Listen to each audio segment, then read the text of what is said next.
Still haven't had a risk management board assessment done for me over the last 5 years. Duh, because you haven't worked that job in 5 years, Harry. Okay. And not only did they decide to remove my security in the UK, but they also signaled to every single government around the world not to protect us. And herein lies the crux of the issue for Harry, I believe. Because RAVEC doesn't give him special status, then he can't get other countries, namely the United States, to give him free police protection either. So you see, they've made it hard for him to grift off every government. Whether I have an official role or not is irrelevant to the security needs that I would need. Let me rephrase that.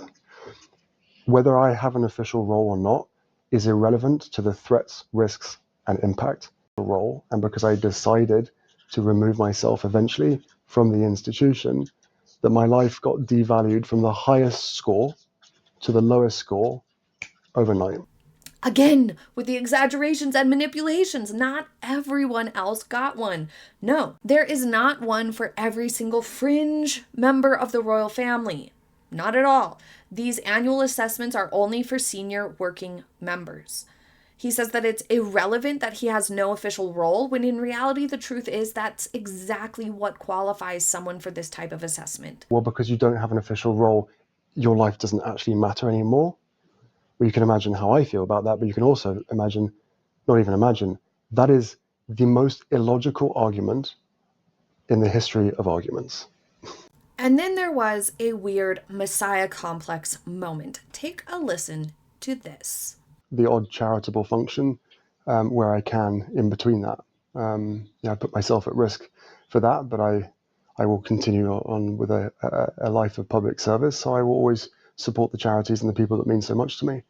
Well, that's a gross exaggeration.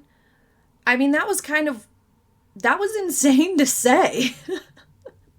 But how can Harry take himself seriously saying such things? He put his life at risk to come back for 2 little short, maybe 1-hour visits for charity stuff that was poorly publicized, poorly organized, and he made a poor showing. That's not exactly putting your life at risk, Harry, for the greater good or whatever it is that he thinks. And he also tries to drive home the point that he's continuing to live a life of service, but I would argue, and I think most people would argue, that he doesn't appear to be doing that at all. Everything he and Meghan have been doing for nearly 10 years, but especially for the last 5 years, has felt like it's almost exclusively self-service. Everything. The fact that I still haven't had a risk management board assessment done for me over the last 5 years. Everybody else within this group of people get it at the minimum once a year. He talks a little bit about the Risk Management Board, who does an annual assessment of working royals specifically, something he neglects to clarify, that it is something working royals get once a year, and he just keeps repeating this and referencing it and saying he hasn't had one done in 5 years. Duh, because you haven't worked that job in 5 years, Harry. Okay.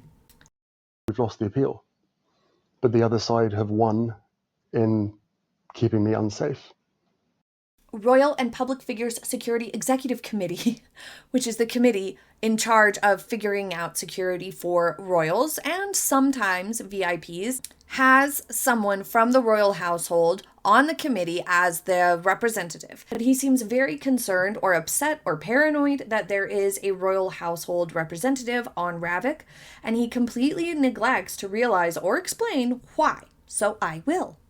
There is a member of the royal household who sits on this committee to provide information and insights into the royal family's activities and movements, which allows for more informed decisions regarding security. While the presence of a royal household representative is intended to ensure the committee has a comprehensive understanding of the royal family's needs and circumstances, it has been the subject of controversy, with some arguing that it creates a potential conflict of interest and allows for undue influence on security decisions. However, this person who sits on that committee's job and duty is almost exclusively to just provide the information about the royal family's schedule, their travel plans, and other relevant details to the committee, according to the job description and the royal sources from the office. Because without that person, then RAVEC would be completely in the dark as to what is on the royal family's schedule, and they wouldn't be able to as adequately plan ahead and prepare for, royal engagements. So they need somebody there to be like, we're planning this on this day, and it's going to be this size, and these are the people who are going to be coming at this time. They have to organize things somehow. It has been clarified repeatedly that this representative, the royal household member on RAVEC, does not have an advocacy role, meaning they don't influence the decisions, but rather provides information and advice to the committee to ensure that the committee has a complete understanding of the royal family's activities and needs so that they can adequately, strategically organize the security around those senior working royals. But Harry is consistently paranoid about this, and it feels very much like a scapegoat moment. Did you know that the royal household sat on RAVEC? And my jaw hit the floor. Harry's very fixated on this. He's very paranoid about this. He thinks that this royal representative has advised the committee against providing Harry the security that he wants, which is not the case, and nobody has ever said that that happened, and nobody has ever said that that would even be possible, that it would even be in that person's power to do so. Nobody has verified any sorts of conversations like that have taken place. Like, it's just a non-issue. It's not happening. It didn't happen. But Harry is paranoid about this. I think because he has kind of identified this as a possible scapegoat, somebody who he can blame as being out to get him, as somebody who, was in there kind of working against him this whole time. Conspiracy, paranoia, Harry's thought processes here. Even though that's very clearly not true, he continuously picks at this throughout the interview, basically accusing this person of, working against him, which is just not true and dumb. It was going to go our way, but it certainly is proven that there was no way to win this through the courts. Wish someone had told me that beforehand. Actually, Harold, this proves that you were wrong. Right out of the gate here on question number 1, he is already trying to manipulate the situation by framing it as, I had no way to win. Which may be ego protection, because a lot of this does feel tied to his ego. So clearly he has a major inferiority complex. I mean, remember in Spare, Harry complained about Prince William having the bigger room and having bigger sausage or more sausage. Whatever. Clearly, there was sausage envy. There was all sorts of jealousy coming from Harry. So he clearly feels a little bit inferior.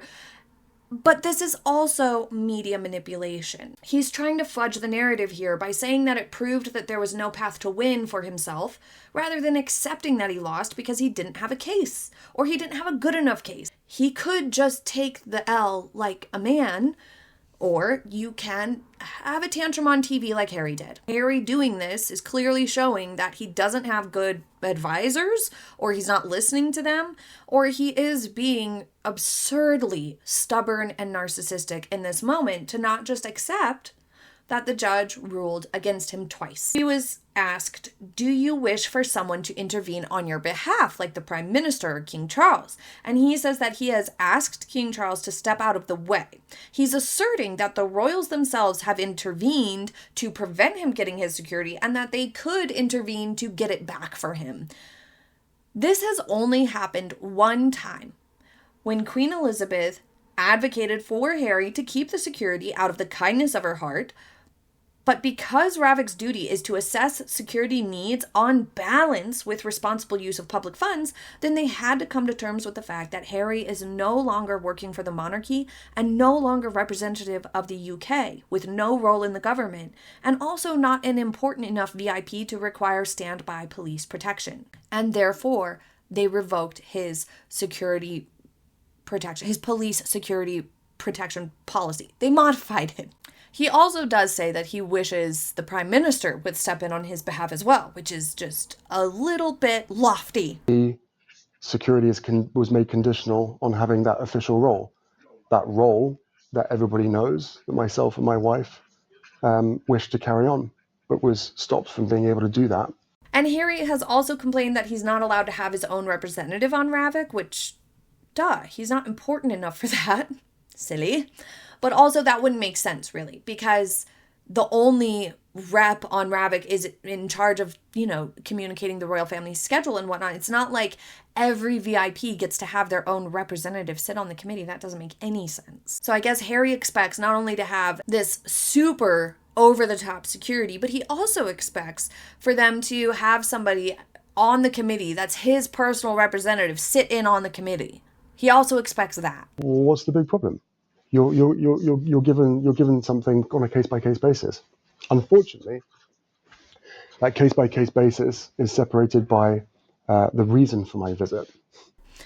And he claims that what he's offered is insufficient, but he fails to detail what exactly he is offered and why he feels it's insufficient. Therefore, we can only be left to assume and infer that it just has to do with firepower, that it just has to do with his ego, because he doesn't give us a justification